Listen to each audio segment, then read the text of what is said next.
Hello, everybody.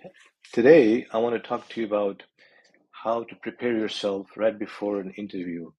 Um, I know when I have interviews, I get anxious right before it, no matter how many times I've been through it, because you don't know the person, you don't know what they're going to ask, so on and so forth. So I have a routine that I follow. An hour or two before the interview, I go through this sequence to prepare myself because sometimes what happens is I go into an interview and something I already knew but didn't refresh myself, right? And so I stumble how I answer the question, right?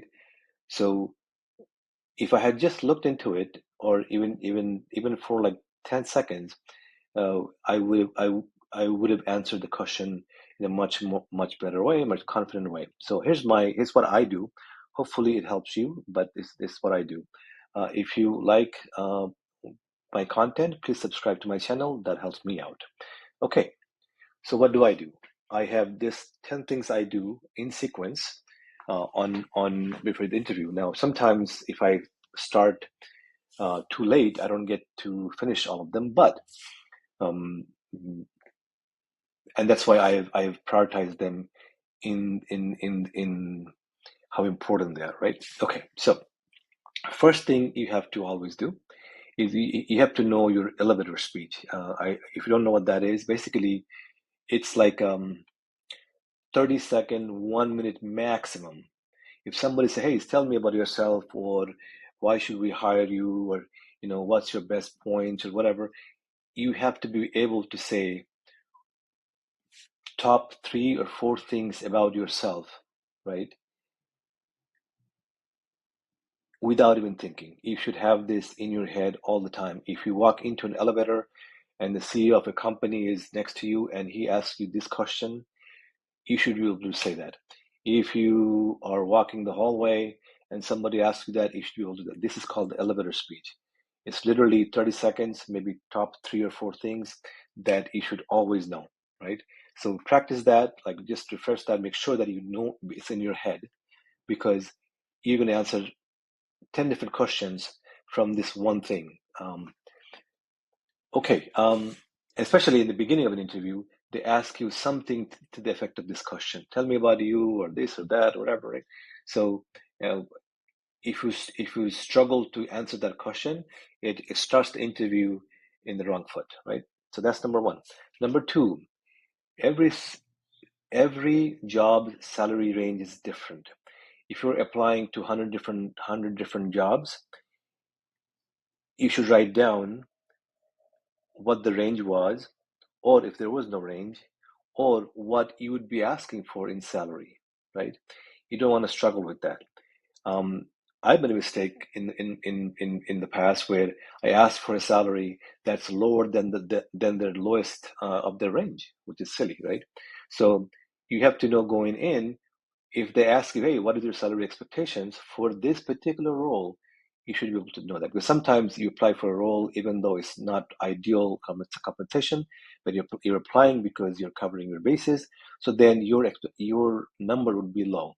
But if it's a decent role with a decent compensation, then you would be asking for a high number because you might actually get it, right? So it'll differ. That's why you have to know.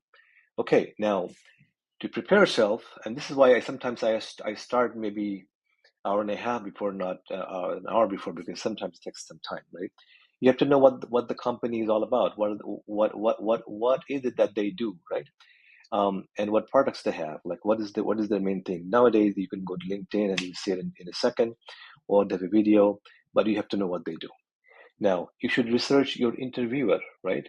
So if I'm talking to a recruiter, I look up what his or her background is, but that's the easy part. But if you're actually talking to a director or a manager or a VP, you should figure out what this guy's all about. What is his technical, especially if it's a technical interview, what is his technical background? But chances are he's going to ask you based on what he or she knows, right? So you have to know the interviewer, know the role, because not all the roles are very different from each other. Sometimes they only differ by 5%, sometimes they differ by a lot. You can be applying for a system sysadmin type role, or you can be applying for a total SRE type role. They're very different. So you have to know what the role is asking for. So you have to cater, when now that you don't have to write them down, but when you're answering the questions, or at least what you would know what to expect in terms of questions, right? So you have to know the role. So to read the role description before you go into the interview one more time. Now, this is what I have another video on this. If you look up DevOps stack, you should see it.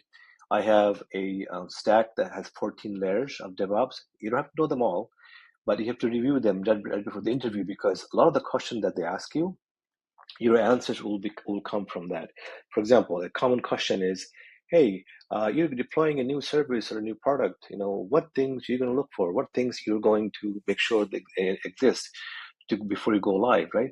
And there's a whole stack of that, right? There's a whole stack of that. There's the ISC, there's the version control system, there's monitoring, there is scaling, there's high availability, there's performance, there is documentation, and there's several more, right? So if you have those in your head, then you can answer a lot of questions based on that, right? Okay, now this is important because you really have to know your most favorite project. Almost always they will ask you this question. Tell me about a time when you did this, right? And if you don't put in your head as much detail as possible about that project, you're going to struggle. And then the interviewer is going to think, wait a minute, if this is your favorite project, how come you don't know this by hand, right? How come you don't know this like that, right? So make sure you have all the details of your project in your head. Not only that, they're going to ask you follow-up questions. So if the details are not in your head, right, then you're going to look silly, even though you should not be looking silly, because that's your favorite project. Read your resume one more time, especially your current job, your last job description, what you put there, because they might dig into those details. So you have to be sure that you remember what exactly you put in the resume. At the very end of the interview, typically they'll give you a chance to ask you questions. You should ask somewhere between 1 and 3 questions, because you don't want to bore the interviewer, but also you don't want to look uninterested. So you have to kind of think, what questions am I going to ask about this role?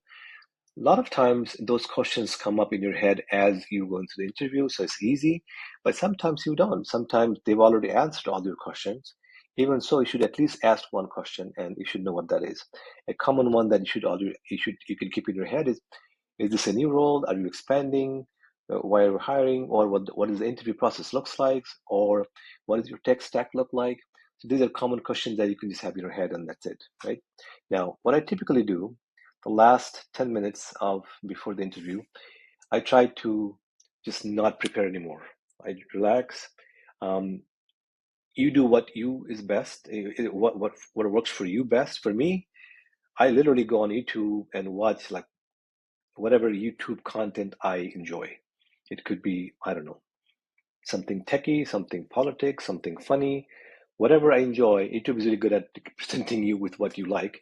So I typically watch some YouTube videos for the last 5-10 minutes, relax my brain, and then I typically join the call 5 minutes before the time. Why? Because sometimes you can have a technical problem. Zoom wants to update, or Google Meet wants to update, or whatever, or you have to log in again. So I try to log in 5 minutes at a time. And nobody's gonna say anything bad because you join early. Okay. All right. I hope you found this useful. I hope this helps you prepare for your next interview, and I will see you in the next video.